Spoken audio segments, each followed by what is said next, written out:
Hi, my name is Stephen Turner, and I am the owner of Camellia-Creative, a design firm in Pelham, Georgia. And today I wanted to take an opportunity to bring you into and give you a tour of Hand Memorial United Methodist Church in Pelham, Georgia, which is celebrating its 100th anniversary this year. The sanctuary building is. This building was designed by Neel Reid and built in 1918. And I'm going to take us outside for just a minute and look at some of the features, architectural features that are on the outside of this building, and then make our way back in and look at elements of interior design and some of the structural design that Neel Reid and also Frank McCall from Moultrie put into this building over the years. This is a special treat for me because this is my church that I grew up in, and both of my parents grew up in this church. All four of my grandparents were in this church, and great-grandparents joined here in 1915. So this is a special treat for me today to do this. And Hand Memorial will be having a special service to celebrate the sanctuary, celebrate God's provision over the years in this sanctuary for 100 years. The service will be September the 9th, and I believe it starts at 10:30. I think a little earlier than normal for extra music and other programs that will take place during the service. So September the 9th, 2018. So if you're in the area and can come by and join the congregation here, they will be having a special service for this 100th anniversary. So now I'm going to take you on a tour of the building, and I'm going to flip the camera around so that we can go outside and then come back in. There. We're now in the vestibule, and I'm going to head outside. And bear with me as it's a little bumpy. This is an active church, and it may be that someone pops in while I'm making the movie. And if that's the case, we'll just keep going. But I'm going to step outside for just a minute.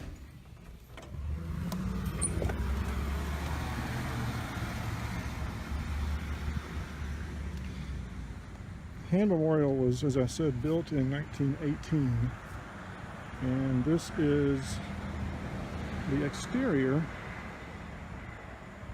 And what I wanted to point out before going back in, I'm not going to stay out long because it's been thundering and we've been getting some rain, is the brick in this building. The brick is very unusual, very textured brick.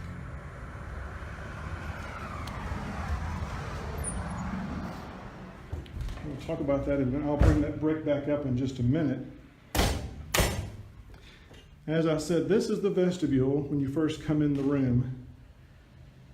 It's a round room. There is another round room just above this one on the second floor.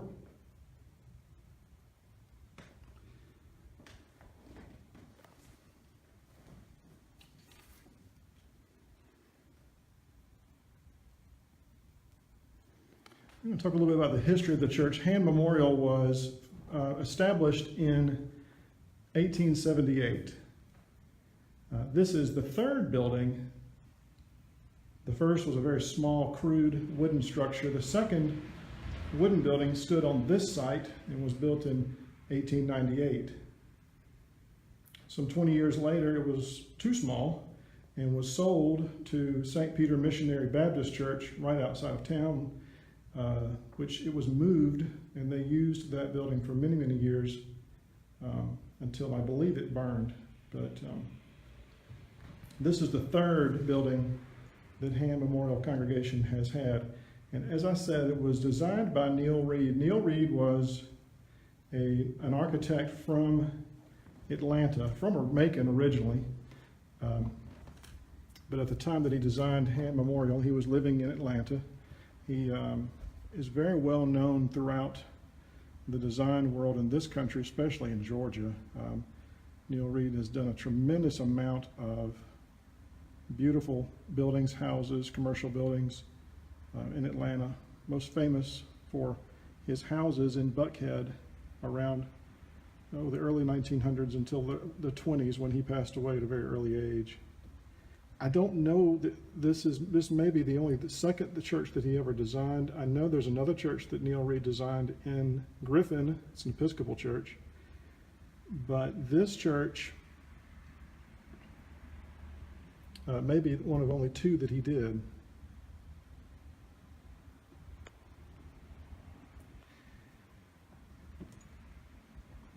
The design plan for this building is based on the Akron design. The Akron design is a design that was, I'm going to walk around the sanctuary and then come back and look at some more pictures and history of the building. But the Akron design plan was something that was created in the 1860s in Akron, Ohio, at a Methodist church there by an architect who wanted to make full use of the space for Sunday school as well as worship. So what happened was many of these churches were put on the corner, basically. They're a square building facing a corner, and then they had spaces in the back of the sanctuary that would open up into Sunday school rooms that could be opened into the main area. Sunday school was taught basically one curriculum for all ages, and the rooms were split up by age, but opened into the main auditoriums so that they could be led by the Sunday school superintendent. Now later, around about the time this church was built, that began to fall out of favor, and they were beginning to teach separate classes in separate rooms. But Neel Reid designed this building in that Akron style.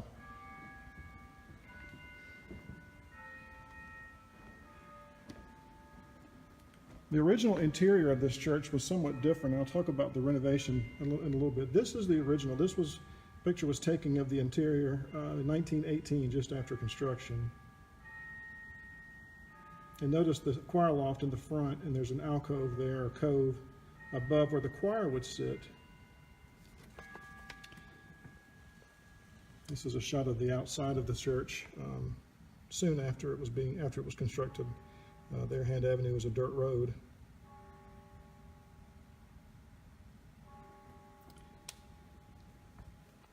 For those that know anything, have some knowledge of Neel Reid and some of his design, the classical design features in this church, you can see a lot of that in his other work in Atlanta and other places around the state. For example, these windows, this is some of the portion of the floor plan and the drawings that Neel Reid did of this church prior to the construction. The window there is very much like the windows that are on Brookwood Station, train station in Atlanta on Peachtree Street. Every time I ride by there, I think about, it reminds me of this church and these windows in this church. This is a floor plan view of what I was talking about a minute ago, where every section of the balcony and below the balcony would have been classroom space originally. This gallery would be the balcony upstairs, and each of these would be a classroom. There were 12 total in the sanctuary, with a solid wall separating each one. They would open into the sanctuary for overflow during worship services. These sections of the sanctuary had seating that was wooden folded down chairs that were bolted like wooden theater seats, where the rest of the sanctuary was pews.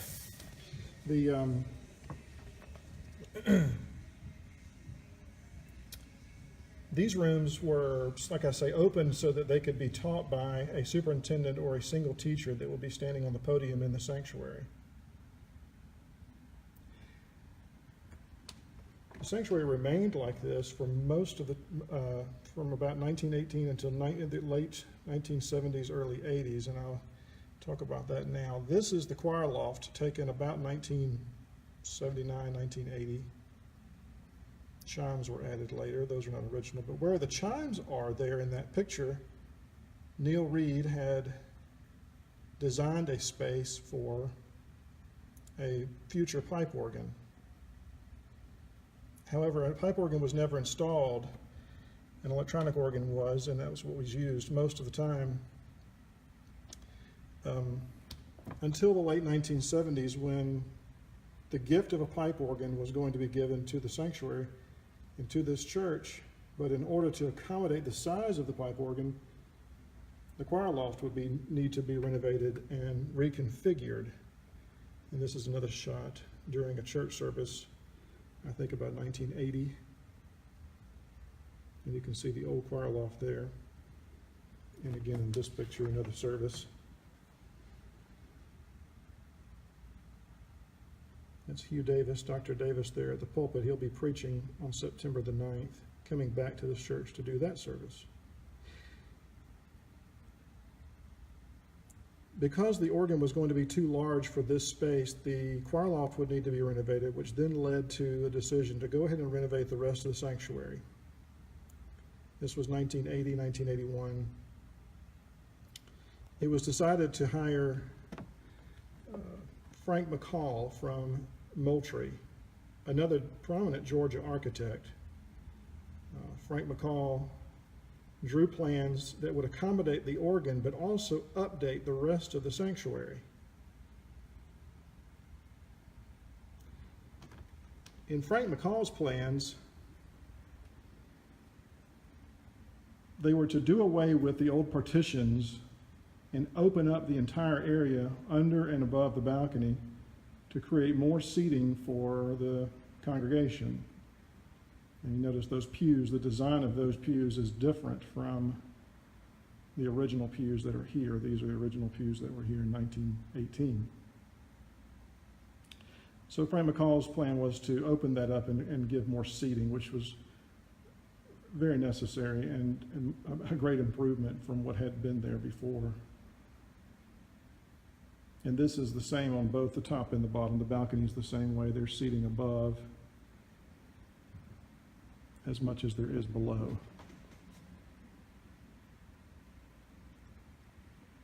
Frank McCall, also known for his beautiful molding design and adding embellishing features to the structure, he added wainscoting below the windows. That was not original, as you can see. And some above on the crown molding was added to make it a little more substantial.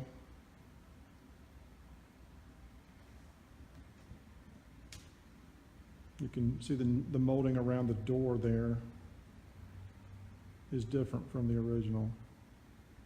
And the choir loft is the most dramatic change that took place when Frank McCall redesigned and remodeled the sanctuary. This part of the sanctuary is the most different, and it was because of the space needed to accommodate the pipe organ.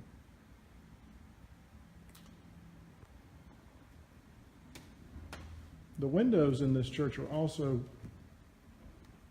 to me, points of interest. This window, given in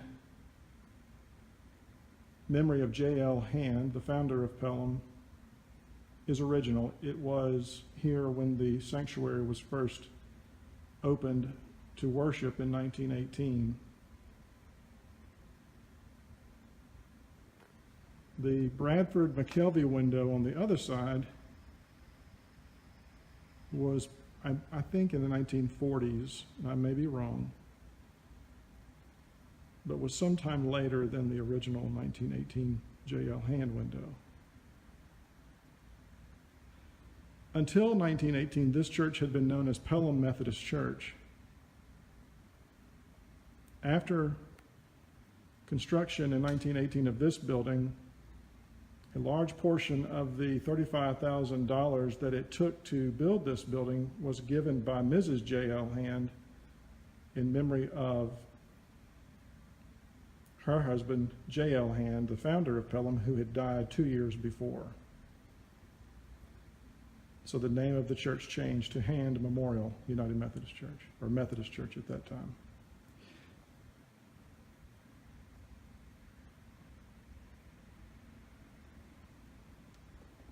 I'm going to switch back and forth a little bit from Frank McCall to Neel Reid because I need to point out some differences. Before the sanctuary was remodeled, things remained the same for a long time.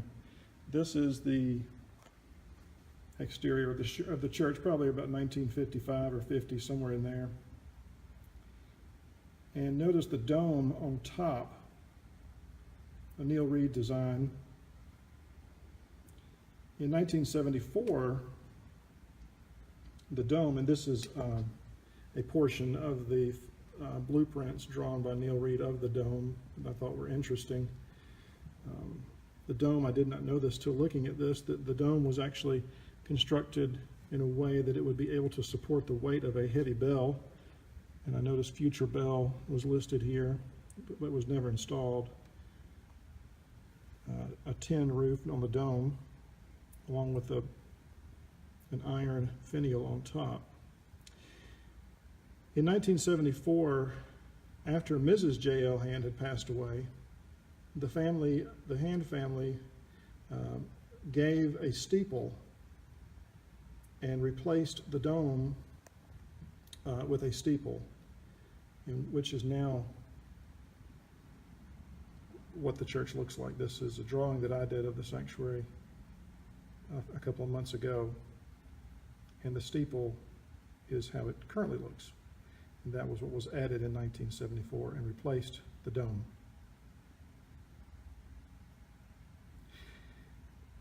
In September of 1981, the church was in the middle of the renovation project being headed by Frank McCall. And this entire room, all the pews had been removed. The organ, the electronic organ that was here at that time had been removed. All furnishings were out. And they had begun renovation of the choir loft and were replastering the ceiling when an electrical fire broke out. It was September the 29th. Early in the morning, it was discovered, but too late to save a lot of the building. The fire ended up destroying the roof and gutting basically the sanctuary.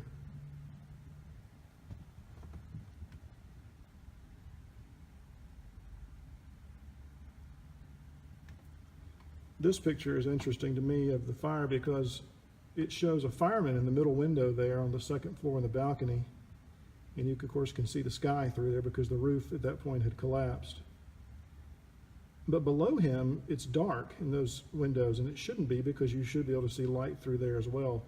The reason it was dark was because the entire room was covered in scaffolding in preparation for replastering the ceiling. And because of that, the burning roof collapsed and fell on top of the scaffolding, but did not fall down to the floor.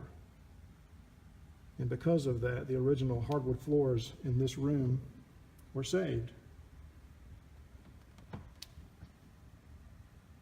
However, other damage to the building because the fire could not be repaired. Notice some of the brick that I mentioned earlier is missing here. And this was all around the building at the time of the fire. And because that brick was no longer being made and it was extremely expensive to replicate the brick, Frank McCall suggested replacing that top portion with stucco, which is what happened. And that's what, when in the drawing that I've done, you can see the top now. There is no brick here, it's just stucco. The brick could not be replaced.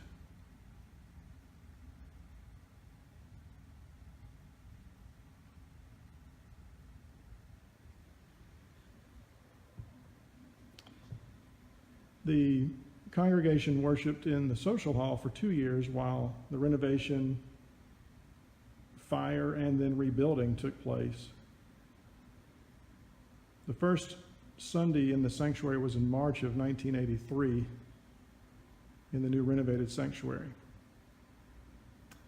The organ, which in a way started the whole thing,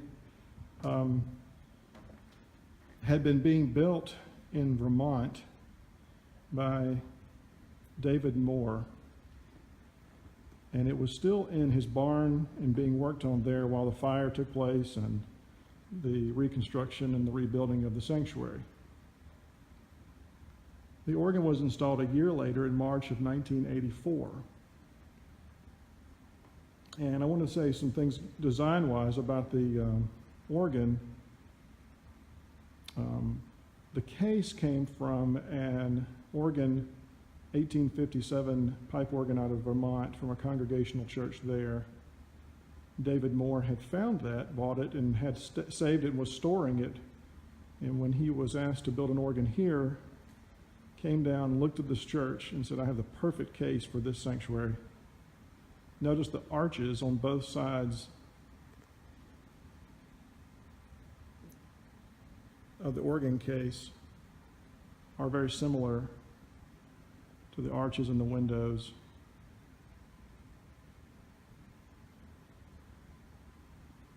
The original pipes to this organ were given to the Smithsonian in Washington, D.C., and have been used as examples of how pipe organs work.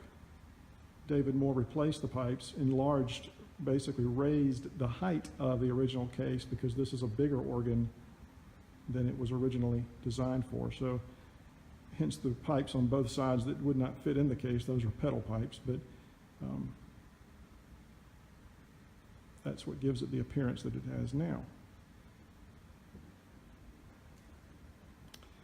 And I'm going to pan back while we're standing in front of the sanctuary. This is, you can see the balcony around. It would have been partitioned off originally by Neel Reid in the design that he came up with, but then later, of course, was taken down by Frank McCall.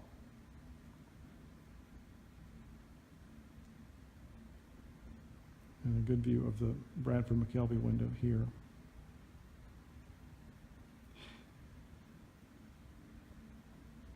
And I'm going to show another look at some of the molding that Frank McCall incorporated. That was not original. And one of the things that I like that Frank McCall did is the doorknobs. Very attractive.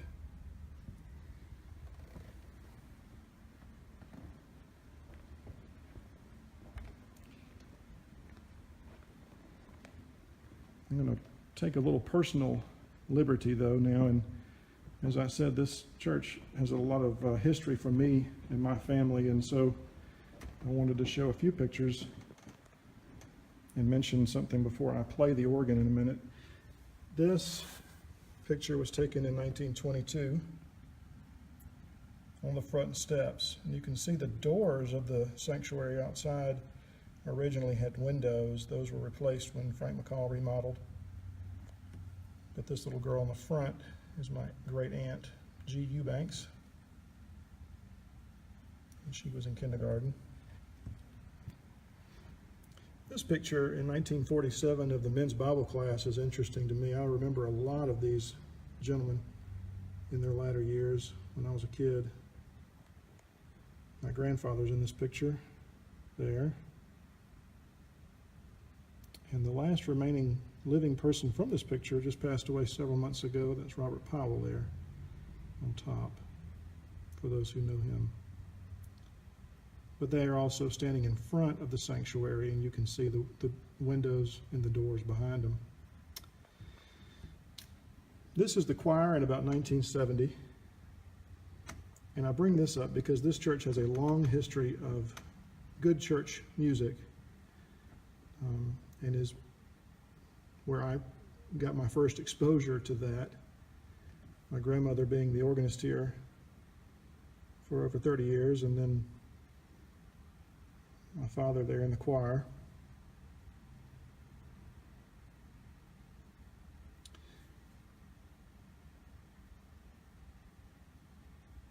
Church music was an important part of my life, and as were design. So this was a great place for me to worship,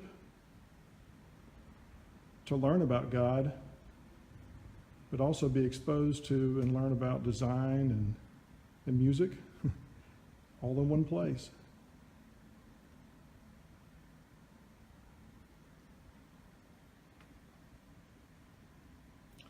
I'm going to play on the organ one song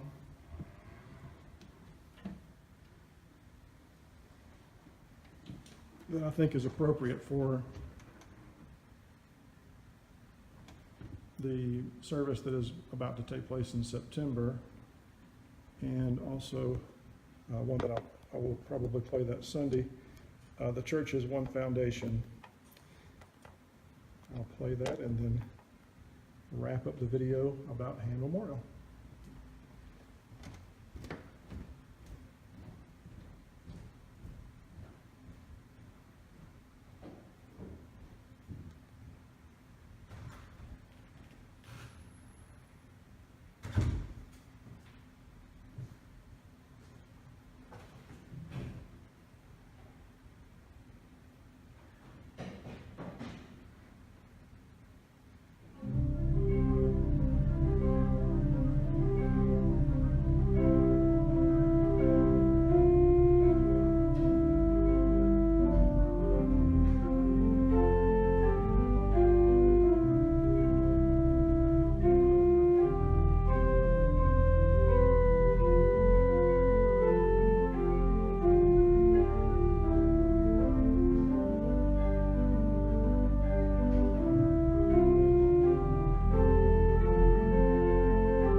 I hope you've enjoyed the tour of Hand Memorial today. This has been a treat for me, as I said earlier.